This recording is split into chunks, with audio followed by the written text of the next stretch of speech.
Hi everybody, in this video we're going to look at how we can use Mavis Cloud Hub to remotely configure Mavis Camera to send files into Sony C. So I've got a copy of Mavis Camera running here, and the first thing that we're going to do is tap the Cloud button and then Mavis C2C from the list so we can log in to our Mavis Cloud Hub account. I'm going to do that with my Apple ID, there we go. And then if we look at Mavis Cloud Hub desktop site, we'll see a device is automatically populated after it has been logged in on Mavis Camera. There we go, we've got iPhone. I'm actually going to just rename that device and call it Demo. There we go. So now we have our device in Mavis Cloud Hub, we need to point it at Sony C. So we then click Add Destination, and then we select Mavis C2C from the top, and then we can select Sony C from the list of presets.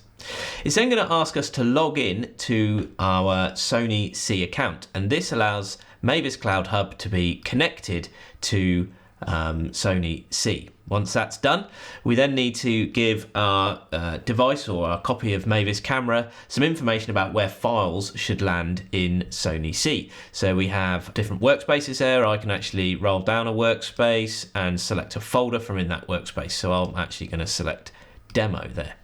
I also can select the quality. I'm going to select medium actually, and then I'm going to save that. Now if we look back at Mavis Camera, we can see that if I now tap the Cloud button actually, we can see that we've got a destination here, Sony C, and it's going to Demo, which means if I start to record, it's actually going to start uploading content as we record into Mavis Cloud Hub and then into Sony C. So I'm just going to stop that. And to prove this, let's go and have a look at Sony C's.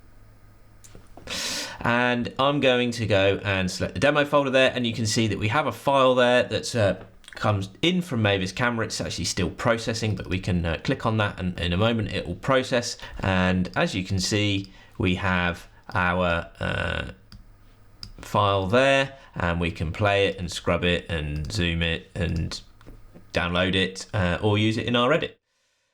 So that's remotely configuring Mavis Camera using Mavis Cloud Hub to transfer files into Sony C. Mavis Camera is a free download available on the App Store.